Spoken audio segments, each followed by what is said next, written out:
recording.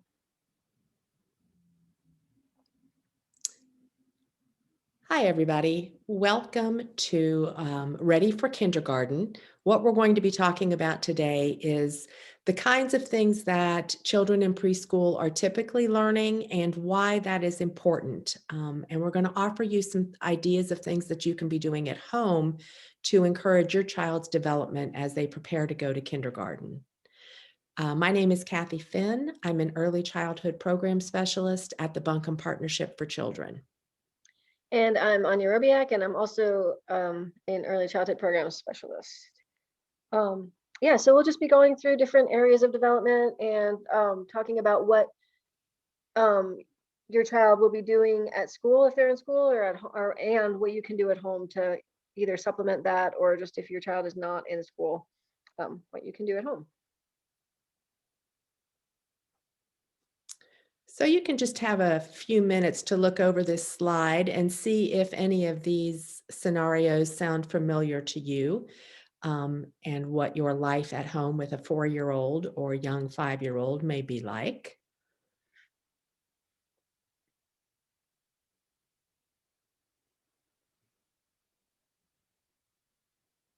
I still think the cape one is a valid thing. Oh, I don't have any capes. Yeah, Yes, I I mean, agree. sometimes you just need a cape.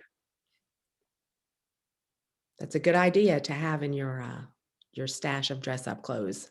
Just in Be case. important. Also, I got to side with the kid on the I didn't bite him, I squeezed him with my teeth. I think that's a legitimate distinction.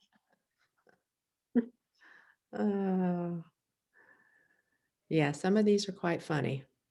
I did have a 4-year-old once who already understood the idea of like plausible deniability, and would say, when I was telling a story, she was telling me a story once about something of her brother's that she'd been playing with and it broke. And I was trying to be clear, and I said, "Oh, so you broke it?" And she looked at me and goes, "I was there and it broke." Fair enough. Okay. I They're love very that. smart, these 4-year-olds. They're very, very clever. That's a great story. All right. Should we go to the next one? Yeah. Okay, so yeah, like we kind of already mentioned, our goals for this presentation are we're just going to talk about typical development for 4 and 5-year-olds. This doesn't mean that it covers all possible characteristics or developmental happenings of 4s and 5s, but it's just sort of the typical middle of the road child. And we'll talk about some activities. Normally, when we do this in person or with an actual live audience, there's lots of room for questions. So if you are watching this in some other capacity and you end up having questions, there's our contact information that we can share at the end. And we're always glad to, talk to you virtually or over the phone or anything, or by email, if you have specific things you would like addressed.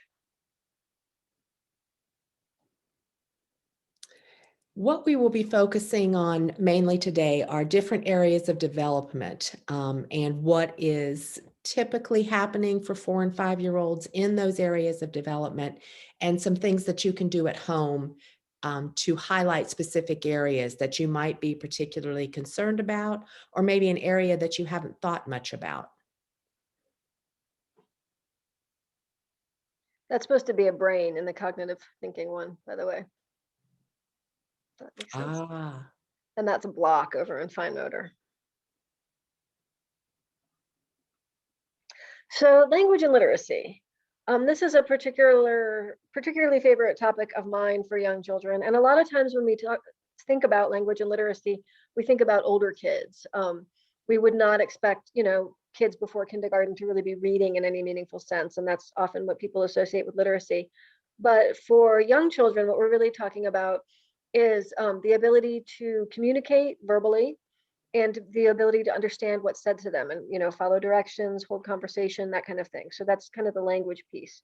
To start being able to pay attention and notice things like sounds, rhyming words, repeated sounds and letters, that kind of thing, because all of those are pre-literacy skills.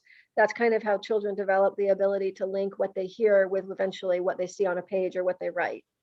And then in terms of literacy, we're really looking at kind of what they call pre-reading skills, like being interested in books, being excited about books, learning how to use books, that we start at the top of the page and we go down, we go left to right in English, that kind of stuff. And the same thing with writing, that you can make marks on a page, and if you do them in a certain way, that carries meaning. And we start that, of course, when they're much younger than 4, with drawing and, even scribbling and anything like that, we ask children, oh, what did you make? Or what does it say? Or, so their early attempts at writing are usually pretty much just drawing. And that's fine. That's the beginning of that piece of things. So we're not talking about flashcards, not really helpful. Memorizing the alphabet song, which is totally fine. It's a great song, but it really doesn't mean anything to kids. Like many toddlers I know can rattle off that song and they have no idea what it's talking about. It doesn't actually mean they know what the alphabet is or they understand letters. Counting to 10 in multiple languages, great. It's a good party trick. Doesn't necessarily mean anything in the sense that they don't actually speak French or Spanish when they can do that. We're definitely not talking about sitting quietly for long periods of story time, just being read to passively. That is a thing that sometimes adults like to do with children, and some kids it works for. Like some kids really love being read to and can just sit there listening forever. But most kids are going to need some kind of interaction where they get to talk some, they get to answer questions, they get to talk about what they think is going to happen, more of an interactive experience, even hold the book, turn pages, because it's just not that interesting to most kids to just listen passively. Kids learn best when they're actively engaged, no matter what they're learning. And certainly not worksheets at this age. It's not developmentally appropriate, and it doesn't really, again, like at this age, what we're trying to do is give kids a positive sense about reading and about the idea of literacy, about books, and worksheets generally do not help to accomplish that. It's going to be a lot easier for kids once they actually need to start learning things like letters and sounding out words and sounds and phonemes and all these things. It's going to be a lot easier if they already have a positive sense of like reading is something fun and exciting and powerful, not just like this is another thing I have to do that I don't want to do and it's boring. Yeah, so typically why it's important is that children typically who have a positive feeling about books and reading do better in school than the ones who don't. There's so much in school that's still even now based on books and reading, and it's really hard to do well in school beyond the very basic levels if you don't have any kind of positive sense about those things. It's also important for children to be able to express themselves clearly and understand and have other people understand them and for them to understand other people. Those skills are really important socially, of course, with other kids and with adults. And again, like if you're in school and you're given instructions by a teacher, it's important that you be able to understand those instructions, which is receptive language. That's what we talk about, understanding what's said to you. And then expressive language, being able to say what you want to say and have other people understand that. And children who see themselves as competent at pre-reading and pre-writing tasks have an easier time usually with learning additional skills. Again, just because so much of kindergarten is based around mastering those basic literacy skills, kids who have a good sense of themselves about those things generally do better in school. So in terms of what you can do to encourage this kind of development, the biggest thing, the number one thing is always reading with your child. Again, this doesn't mean like they sit passively while you just read books to them out loud, but just read whatever's around, whatever catches their interest. Early childhood is not necessarily, I mean, I love good young children's literature, but it's not the time to limit them to just like the high quality stuff. Like if they're interested in like Pokemon or whatever, and you find a Pokemon comic book, go nuts. Like that's great if they're excited about that. Just signs out in the world, a lot of children, most children in today's world learn, that's some of the first things they learn to read is to associate, like they see the McDonald's sign and they learn what that means. And it's not reading in the strict sense, but they're like sounding out words, or they wouldn't necessarily know the same word printed out of context differently, but it's a kind of reading. Like it's the beginning step of learning that this particular sign means this particular thing. So yeah, just making reading enjoyable, like as part of your day, whether it's a bedtime routine, which is a really good time to do it when your child's kind of winding down, and just always make sure you're reading with them once a day, or whatever other time of day fits in your schedule. And talking with your child about it, kind of like what I was saying about, like, when you are having that one-on-one reading time with them. Oh, can you show me the front of the book? Where do we start reading from? And ask them about the difference between the print and the pictures. Um, and then ask them, like, as you're reading, like, well, what do you think is going to happen on this page based on the picture? What do you think that character is feeling? What do you think is going to happen next? And of course, I'm sure y'all know a lot of children like hearing the same book over and over and over again. It helps them master it. So letting them help tell the story, just whatever they remember of it while you go through it, that can really help children feel like competent readers. Involving your kids in practical reading tasks, like if you have to like write a text or make a list or something like that, talking to them about that. A lot of 4-year-olds really enjoy helping with things like grocery lists, or looking for things in the store. Grocery stores are a great opportunity for early literacy learning, because there's all the little printed signs and there's the objects right there. So it's a very concrete way, like, oh, there are the apples and that's what the sign says. Offer lots of chances to draw and experiment. Like I said, drawing and writing are kind of the same thing in early childhood. Around 4, a lot of kids will start making shapes and experimenting with letters. And yeah, just encourage however they want to do it. Again, we're not looking for a lot of accuracy at this point. If they want to learn how to write their name, that's great. You can show them and they will probably do it wrong like 500 times, and that's fine. Most kids start learning to write with words that are most relevant and important to them, like their name and mommy and daddy and that kind of thing. Sing songs and play rhyming games or finger plays to build phonemic awareness. Phonemic awareness just refers to paying attention to how words sound, the individual sounds of letters, which is going to be important for reading, and how those translate to the letters themselves. So yeah, doing kind of rhyming games and paying attention to those repeated sounds is an important step in building that awareness. And just talk about whatever's happening throughout the day. One of the biggest predictors for success in language is really, sorry. See, if my dog could talk, she would be explaining all this to you. But she can't, sadly. So yeah, one of the biggest predictors of language and literacy success for young children is how much they are part of like this sort of ongoing conversation throughout the day. Like just talking about whatever's happening as part of this ongoing kind of conversation, that you're paying attention to the same thing at the same time and talking about it with them, helping them find words for whatever's going on in their worlds. Okay, so typical for 4s and 5s around early literacy. And this is, again, not everybody. There are kids who are, really take to literacy and can read at 3 or 4. And there are kids who have a much harder time with it and are, maybe late talkers and aren't really talking very fluently at that point. But this is sort of the middle of the road, what we would expect from kids at this age. 4-year-olds can often recognize their printed names. They start really, really interested in writing some letters and words, especially their names and other things that are important. They understand how to use books. They can talk about what's happening in a book with using the pictures and maybe some of the words, especially words that are repeated a lot.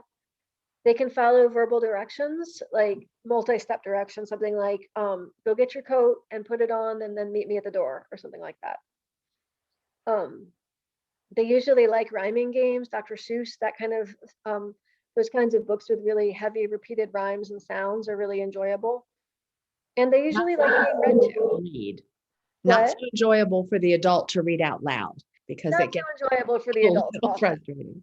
Yes, there were times in my career in classrooms where I would like hide books I didn't want to read anymore because it was so repetitive, but they can find them. They're really good at finding them. Mm-hmm. And most kids enjoy being read to. And again, this is often, you just want to set it up as a positive experience. It doesn't matter if you don't get through a book. If the kid loses interest, that's fine. Like, you don't need to force it. If it's the book that you are not particularly interested in and you like it's the most boring topic ever because it's like the 5,000th book you've read about Pokemon, if they're into it, we're going to try to suck it up and go for it. So just making it a positive experience. A lot of 5-year-olds, most 5-year-olds can write their first names. They like to tell made-up stories and repeat familiar stories. A lot of times if they have those books that are favorites that they've heard a bunch, they want to repeat that book and tell it maybe in their own way, maybe a little bit differently, but still the general themes are there. They can usually rhyme words. Like if you give them a word, they can usually figure out some rhymes for it, and that's often a fun game. They can usually identify some letters of the alphabet, even the ones that are not necessarily in their own names. They start to recognize a few sight words, like their own names, names of their friends or their siblings, just name, and again, logos out in the world that are important to them. And they often like to read along, like they like to help you, help you read familiar books with what's going to happen, telling what's going to happen, or explaining why characters are doing things and that kind of stuff. So if you have kids that are generally following along these lines, that's great. If they can do more, that's great. If they're really not doing any of it, that might be something to talk to a doctor about. If they're just like completely uninterested in any kind of books or writing at this point, and if you have concerns about their spoken language at this point.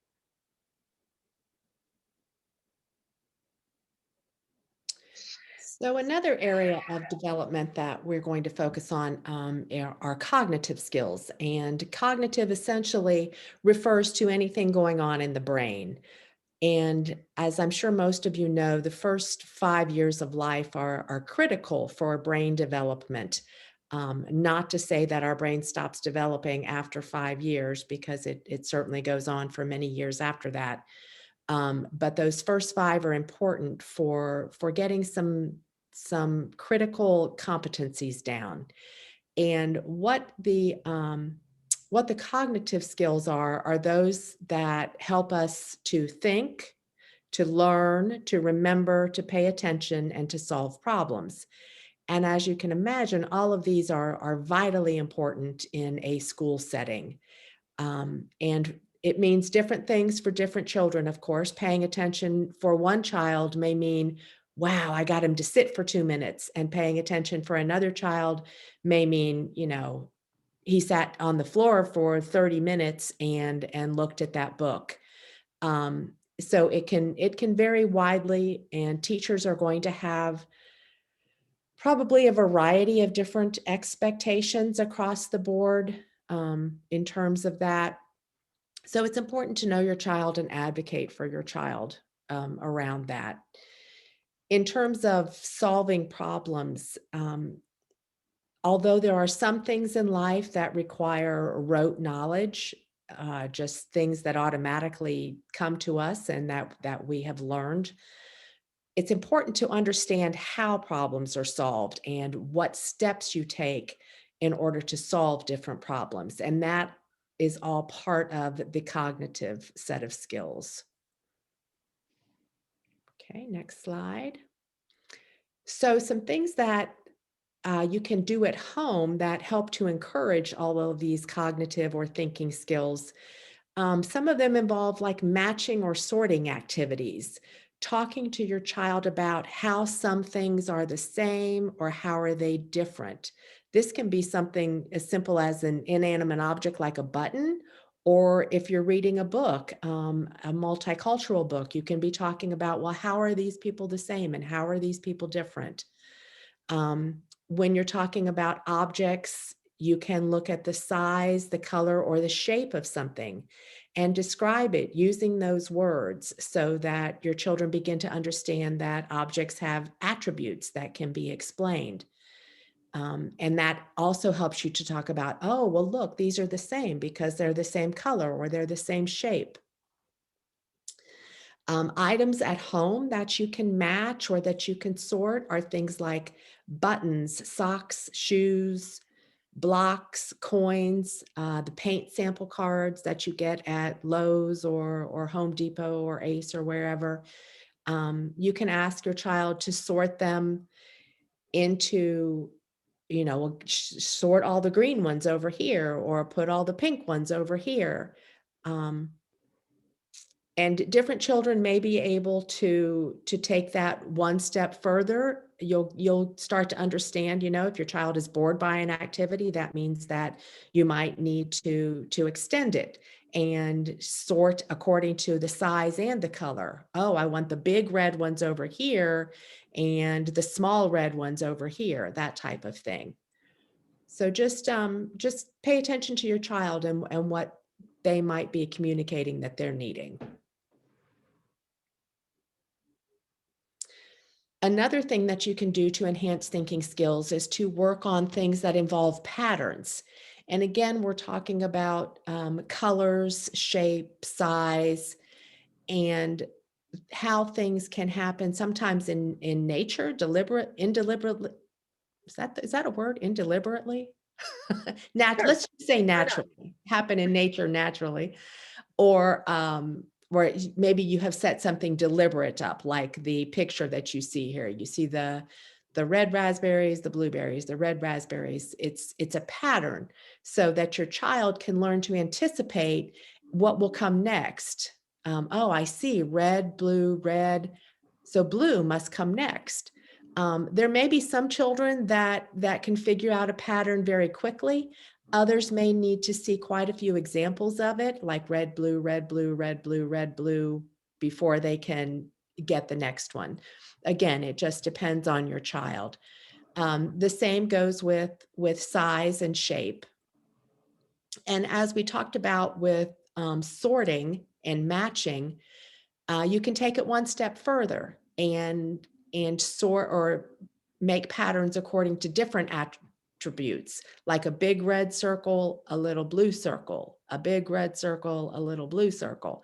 That gets a little trickier. So that would definitely be something that some of your older, like your young fives or even older fives would work on doing. And things that are you have at home that you can work on patterns are things like keys, buttons, the pom-poms that you buy in craft stores, even silverware, knife, fork, spoon. All of these help a child's brain to start thinking creatively, to start expanding, because knowledge isn't always learning one thing on top of another. Like, oh, we've learned letters, now let's learn sounds, let's learn to read. Knowledge can also be horizontal. So you want to extend knowledge this way as well as this way. So some other things that you can do at home to help encourage your kid to think um, is counting. And some of this is an overlap to what Anya talked about, because for young children, these developmental domains overlap quite a bit.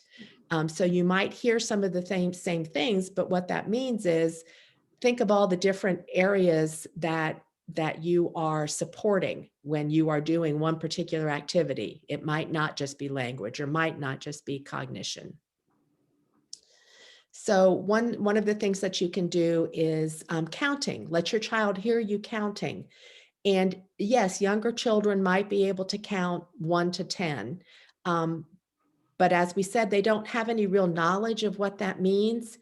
At 4 and 5, they're starting to do what's called one-to-one correspondence, so that they know that one object means 1. They put down another one, that's 2. So when you're setting a table, okay, let's count. There's 5 of us. So you put down 1, 2, 3, 4, 5 plates. All of those things help them to learn that numbers and words that relate to numbers have meaning. Number books and songs, pointing out numbers around the house. I mean, they're everywhere. They're on your stove, on your microwave, on a clock, on a phone. So anywhere that you can talk about numbers, talk about measurement, like if you've got a measuring tape out, or a yardstick, or a ruler, you can talk about how that helps you to see how long something is, and let your child help you figure out the length of something. Cooking is a great way to enhance all kinds of developmental skills. Thinking skills, well, what do you think is going to happen when I pour the water in here? Um, Language skills, you can introduce new vocabulary at that time. It's really fun. I know it can be really messy, but it's really fun. Sitting down with your kid during make-believe play and letting them lead it. Who knows where that's going to go? And that can be really fun to listen to their train of thought and just play along with them. Don't try to make the scenario something that is important to you. Let them guide it. And asking the question, what do you think will happen next, encourages your child to think outside the box instead of giving them the answer or turning the page and seeing what the author had in mind. Maybe your child has a different idea. Okay. Typical cognitive skills that a 4-year-old has developed, they probably are naming some colors and numbers. They're starting to understand the idea of counting. They can remember parts of a story. Like if you've read a book over and over, you might say, you know what happens next, and they can remember. Or they might remember something that happened to them. If you encourage them, remember what happened to you at school this morning when you got out of the car. They might be able to think back and relate part of that story to someone else. Playing board games or card games.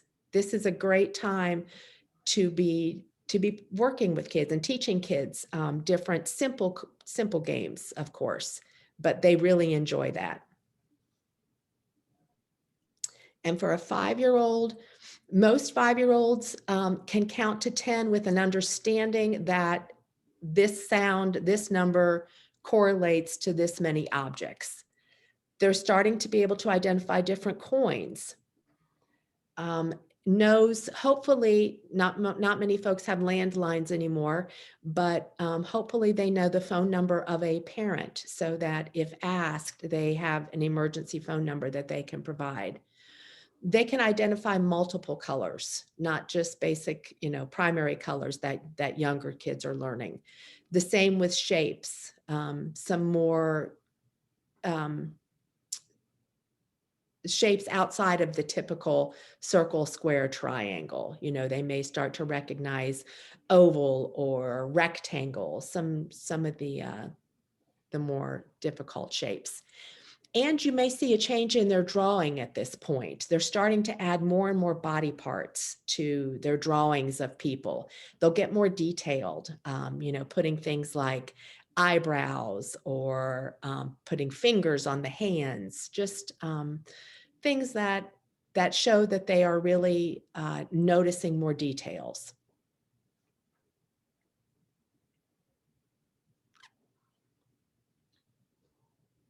So yeah, social emotional skills. This is a really important piece for kids that are starting school, especially if they haven't been in a group care situation before, because they've just had less opportunity to kind of develop the social skills that typically go along with being in a classroom with a bunch of kids. But basically, these are the kinds of skills that they need to be able to make friends, play with their peers, form positive relationships with adults and peers, regulate their emotions, which is often really a huge piece for kids. A lot of kids and a lot of adults struggle with that one. Controlling their bodies. So being able to stand in line when they're supposed to, being able to sit when they're supposed to, following those types of directions, being able to keep their hands and feet to themselves, all that stuff. And follow directions, like not just that they understand what's being said with that receptive language piece, but that they can actually have enough regulation in their own brains to be able to follow through on whatever is being asked of them. And like I said, this stuff is a big deal because it is really hard for kids to learn anything if they don't have those pieces online. Like if a kid is all the time struggling with sitting in a chair, or having other kids right next to her, like if she's really bothered by having other kids in close proximity, that makes it really hard to learn anything. If there's a kid that just doesn't know how to make friends and is not being socially appropriate with his peers, that makes a really hard time in school because, a large part of school, once it's back in the normal realm of, being in person, is, forming peer relationships.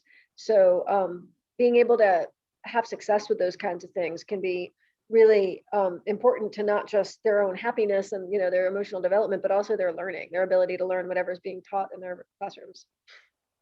So yeah, what you can do to encourage social emotional skills. Give your child social opportunities in different contexts. Childcare is a great context for kids to learn social emotional skills.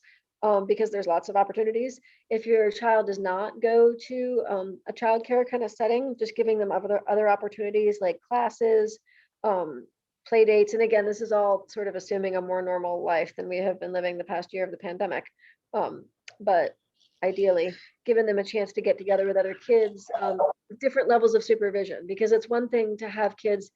I mean, it's great, like to have kids involved in an activity like a music class or something where everybody is doing what the instructor is saying and playing together that way.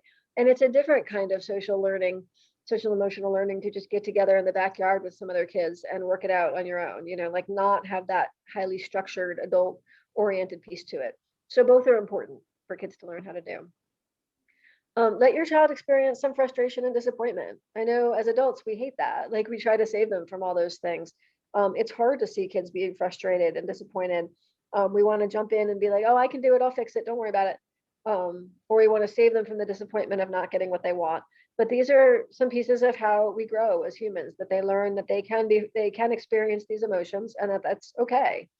And of course, there's a point at which it's not helpful. You don't want your child to be like, disappointed in such a crushing way that they never want to try the thing again. But like experiencing that, like you didn't get what you want this time, and like we're all gonna live, like that's gonna be okay, and helping them talk through that and understand what's happening. Teach your child some skills to self-soothe and regulate and calm down. Um, this is something we often as adults, again, we don't think of it having to be taught, because if we did learn them successfully, we learned them a long time ago. And a lot of us, again, all adults don't have great skills in this arena either. A lot of us spend a lot of our days way dysregulated. Um, so really focusing on how you can teach your kids, like, okay, when you get really upset, here's some things you can do. You can go squeeze your favorite stuffed animal. You can go find an adult and talk. You can jump up and down. Like what I mean, different things work for different kinds of kids and different situations. Sometimes kids get really overstimulated and excited and need to calm down that way. Sometimes they get really sad. Sometimes they get really angry. So just thinking through what are some things that are calming for your kid in particular, depending on the situation. Some kids really like sensory kind of feedback. So if they're overstimulated or if they're angry or upset, it can help to even just go wash hands, like have a little bit of water experience to help, or push against a wall, or just any number of things. There's lots of little fidget toys available nowadays. But just kind of, and involving your child in that process of figuring out what works for them individually. Like, what do you think would help you feel better right now? And kind of getting in the habit of using those things. Focus on attitude and effort with your kids, not achievement.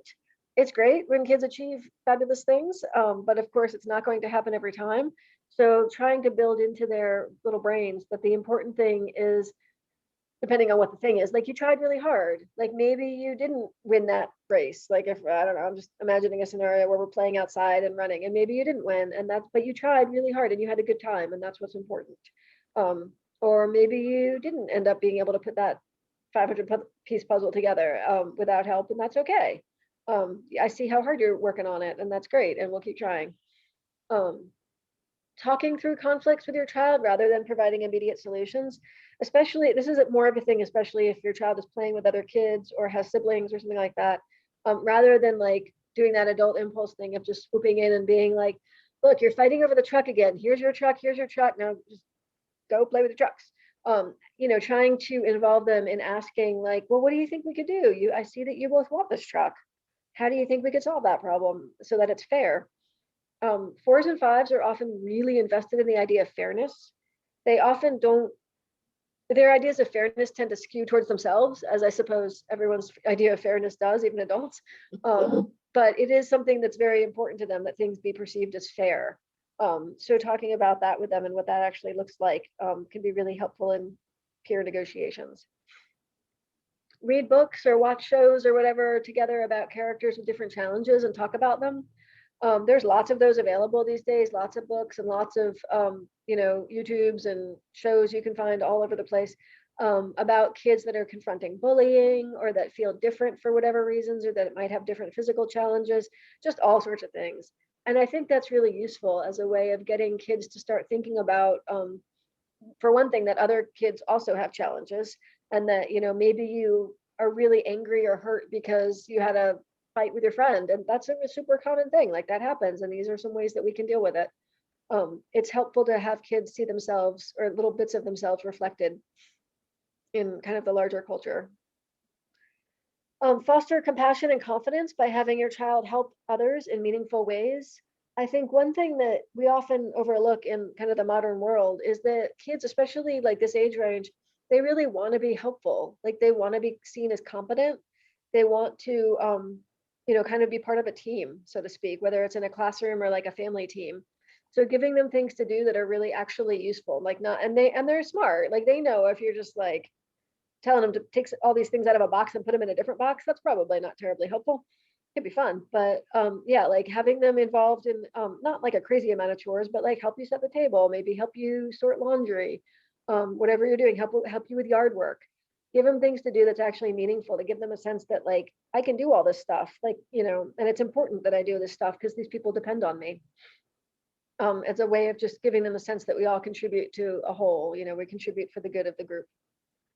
And encourage your child to identify and talk about feelings. That's a really big one. Some kids do this a lot. Like some kids want to always be talking about their feelings, and some kids not so much. But we're not born knowing the words for what we feel. We're not born knowing how to identify those things. So starting, of course, when they're even younger, but oh, you seem really sad. Can we talk about why you're sad? Or you're mad. I can tell by your face that you are mad right now. And helping them talk about that. Just for starters, giving them names so that they understand what they're feeling, and then they can go from there with it. Be really helpful in like them understanding their own process, and also understanding that everybody has those feelings, and that also helps foster compassion for other people, their peers and other adults. So typically for fours, 4-year-olds usually want to play with other kids. Of course, some kids like to play by themselves more than others, and some kids can't do it at all. It's good to be able to play by themselves, of course, when they need to, but yeah, they usually seek out peers. They can usually play pretty well in pairs or small groups. Sometimes gets crazy if it's too many kids at one time. They're in the stage of testing boundaries and limits. They want to see what's going to happen. They're not trying to ruin your life. They just want to see what's going to happen if they do X, Y, or Z, and they don't have the language or the cognitive capacity to ask. So the best way to do it is just do the thing and find out what happens. They do it with adults. They do it with peers. They like to see reactions. Most 4-year-olds are not yet completely sure what's real and imaginary. They have more of an idea of it, but a lot of kids will still believe whatever they see on TV or on the iPad, that they don't understand that it's necessarily made up. So that's an area where a lot of cognitive work is being done at this age, trying to discern what's real and what's not real, which is why a lot of 4-year-olds also get some intense fears and nightmares around maybe things they've seen or they imagine, because they're not totally sure what's made up and what can actually happen. They tend to be very into imitating and modeling. They'll do whatever anybody else is doing, pretty much. They'll do, if they do see somebody, either if it's in media or a friend of theirs or at home, do something, they're going to try it, probably. So that's something that you just kind of have to contend with as a parent. And they do outgrow that phase, but they're just trying to figure out, they're really working on identity at 4, and they're trying like in their place in sort of a social emotional spectrum. So one piece of figuring that out is by trying out lots of different things and seeing what happens. 5-year-olds are definitely more independent. They often really resist adult help. They want to do everything by themselves, and they can do a lot by themselves. Most 5s generally have self-help skills pretty well down. They can, go to the bathroom by themselves. They can wash their hands. They can eat. They can more or less dress themselves. They might still need help on like tying shoes or complicated, coats or something like that, but generally they can dress themselves. They become very interested in peer social structures. There's a lot of like best friend, not best friend, in group, out group type stuff with groups of 5s. And that's where the social emotional piece really comes in, like teaching kids to practice, being kind to each other and how to make friends successfully, how to navigate bullying and all those pieces, learning those social emotional coping skills. They usually can name and identify their own and others' feelings. They're not always, I would say often they're not at the point yet of being able to really do anything about other people's feelings. Often 5-year-olds will point out like a friend, like, wow, he's really mad. And well, why is he mad? And they are not necessarily going to get to because I hit him. or anything like that. Like, but they can identify feelings when they see them, and they can usually identify their own, at least, the pretty basic feelings. And like related to that, they have a limited understanding of cause and effect. They have some understanding that, for example, if a child gets in trouble for, I don't know, like breaking a parent's phone or something like that, they might understand why they're in timeout or whatever, or they might understand why the parent is upset, but they also might not. It's kind of touch and go with cause and effect, especially if it's a more complicated, less immediate kind of cause and effect. So that's something that requires a lot of repetition to see, and for kids to understand. They're still pretty in the moment, and they're still pretty, their brains are still pretty focused on just their own experience. So it's hard for them still to kind of look outside at somebody else's experience and see how somebody else might be affected by what they're doing.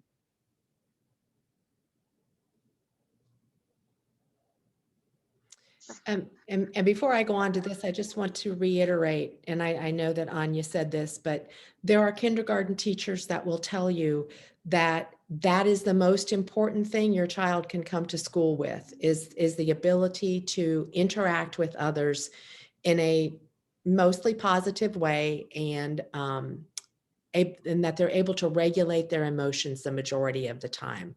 Those kinds of things cannot necessarily be taught in a classroom with 20 some other children. So it's real helpful if they come to school with some understanding of that. Okay, let's go on to muscles and movement. There are two types of motor skills that we talk about, either gross motor skills or fine motor skills. Gross motor skills involve the big muscles of the body, like the legs, and fine motor skills involve the small muscles of the body, like those in the hands. So that's just kind of a differentiation as we go through the next slide. So some differences between big and small. Examples of big muscle activities are things like running, walking, skipping. For some kids, it might be riding a tricycle, hopping, jumping, and balancing. 4s and 5s are learning to do a lot of different things with their bodies, like stand on one foot or balance on a thin board, like a balance beam, that type of thing that younger children are not able to do. They're starting to throw, catch, kick balls, doing different things with balls that really have an effect. They go to throw a ball and it goes forward. It doesn't go behind them. It doesn't go in front of them. It actually goes forward in an overhand motion. So those are some ways that big muscle skills are developing in 4 and 5-year-olds. Small muscle activities are things like building with blocks. You might see their block structures getting even more creative and elaborate than they were when they were small, when they were younger. Self-help skills involve a lot of fine motor skills. Things like dressing, zipping up a coat, buttoning, snapping, fastening, all of those things. Most children at 4 do not tie their shoes yet. There are some 5-year-olds that are tying their shoes. But if they're Velcro shoes, most children 4 and 5 are able to put those on themselves and attach them so that they stay on. And drawing, scribbling, and writing are all fine motor skills. And the drawing and the scribbling, as I think Anya said before, it's all writing to young children, and it's all a precursor to learning to write and form actual letters when they get into school. So some things that you can do to encourage large muscle development or gross motor skills, animal movements, walk like a bear or move like a snail, just different things that encourages a child to move their body in different ways. Walking on the landscaping timber or a curb, that helps them to work on balance, focus. It works on those core muscles through the middle of their body, helping to strengthen those so that they can start to use their body for other things. Bouncing a ball against a wall and catching it is certainly a eye-hand motor task that can be challenging, but it's fun to practice. Tossing bean bags or even rolled socks into a laundry basket, or playing cornhole. A lot of kids like to play cornhole nowadays. Hopefully they're better than me, and they can often get the bean bag at least onto the board, if not in the hole. But it's good practice. Obstacle courses. Not only can you have obstacle courses outside, but you can have them inside. And chances are your child has figured this out and has built some of their own using couch cushions and pillows and things like that, putting sheets over the dining room table and crawling under it. They find ways to be creative. Dancing, impromptu dance parties are fun. You see that happen in a lot of preschool classrooms. It's a way to regulate your body. It's a way um, to encourage laughter and encourage creative movement, and it's just fun. And I know you know this, but a lot of things around gross motor involve a child saying to you, watch me, watch me, watch me. And it'll happen, 3,275 times in an hour. They want to do it themselves, but they want you to watch them do it every time. And some things that you can do to encourage small motor development, again, helping with meals, helping in the kitchen, stirring, shaking, chopping, cutting, mixing, all of that is really good for developing those small muscles in the hand that will eventually help them learn to write and type and use a keyboard and a mouse and all of those things. Although I know they do that already, but it'll help them to perfect that. Cutting with child-safe scissors, uh, child safe being the important phrase there. Although I will say that there are some 5-year-olds who, when supervised carefully, can use typical sharp scissors and do it safely. Setting the table, again, you saw that in cognitive skills, you heard that in language, and now you're seeing it again in motor development. It hits all of those areas. Dressing, encouraging your child to do as much as they can of their own dressing. It would be very frustrating to a kindergarten teacher if a child got to a classroom and was not able to put on their own coat, because you expect children in a group of 20 to 25 to be able to do some things on their own so that the teacher does not have to take time out to do that. So anything that you can work on to help develop that is really beneficial. Gardening, and this is a great time of year to start talking about this, using a small spade or shovel to dig holes, planting seeds, starting to weed or water flowers and plants. Your child would really, I think, enjoy helping because, again, this is something that makes them feel confident and competent and helpful. And we all know that in terms of small motor development, they can probably operate your TV remote, your tablet, and your phone better than you can. We know that. So typical for a 4-year-old, they can use scissors. They can hop on one foot on both sides of their body. One side may be stronger than another. They can throw the ball overhand without it, dropping in front or behind them. And they can pour from a small container. If you think back to when you put them in a bathtub when they were, infants, when they were toddlers or 3-year-olds, and you put, excuse me, all of those empty containers in the bathtub for them to play with, they started practicing pouring. And that can now translate to even them having a small pitcher with not a whole lot of liquid in it, but enough liquid that maybe they can start to learn to pour their own glass of water or juice or milk. And for a 5-year-old, they can stand on one foot for 10 seconds or longer. They can hop on 2 feet and 1 foot. They might be able to skip. Skipping is hard for some kids. It really, it really is. And some learn faster than others, which that's pretty true of a lot of different skills. They can do a somersault. Hopefully they can get on a swing and they're learning to start propelling themselves forward. They might need a push to initially get going, but then they learn to swing their legs and keep the swing going. Building complex block buildings again. And at this age, it's really important, if at all possible, if a child is working on a block structure and for some reason they have to stop in the middle of it because it's dinner time or because you've got to go run to the grocery store or whatever, if it's possible for them to be able to leave that standing so that they can come back and continue to work on it some more. That's really important to kids because they're putting a lot of time and thought into these block buildings that they're making. And it's also really good practice for them to be able to come back to something and pick up where they left off.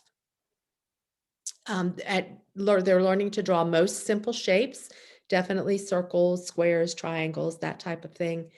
And for the most part, they can dress and undress alone. As we've said, they may need help with some of the more, if there are zippers in the back or that type of thing, of course.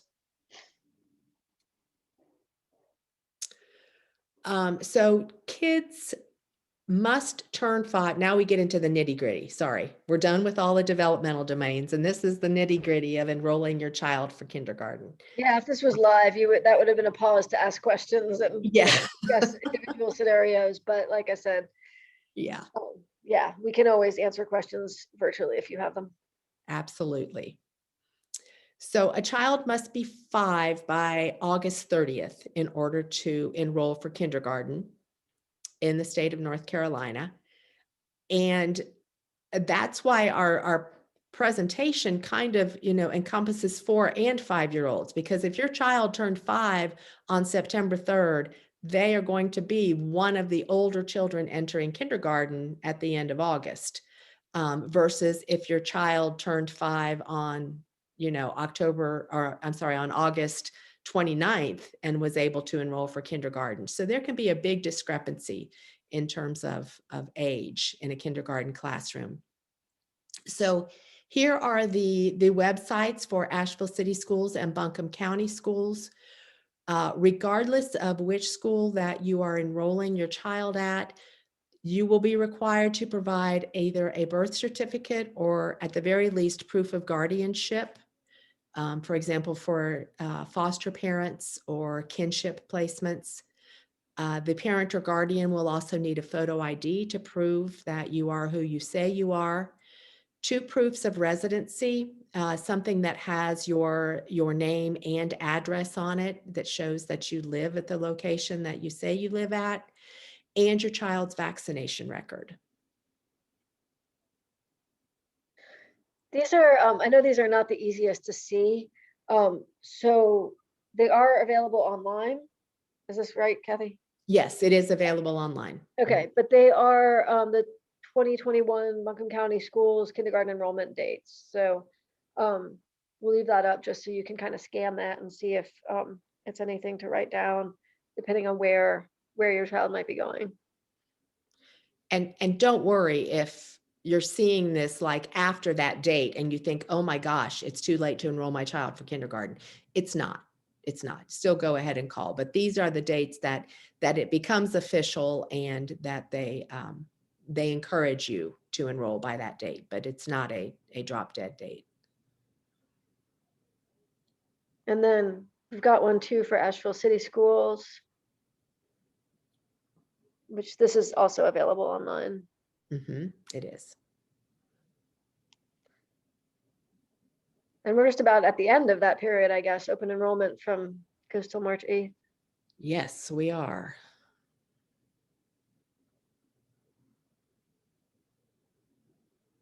And we don't at this time have information to share on charter schools, but if you are interested in a particular charter school, you can call that school to find out their process for for getting your child on a possible waiting list or in a lottery draw, or however it is that they determine enrollment.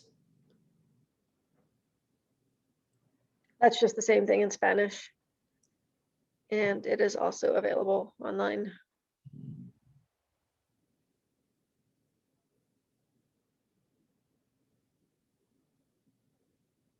So yeah, since we can't answer more questions here,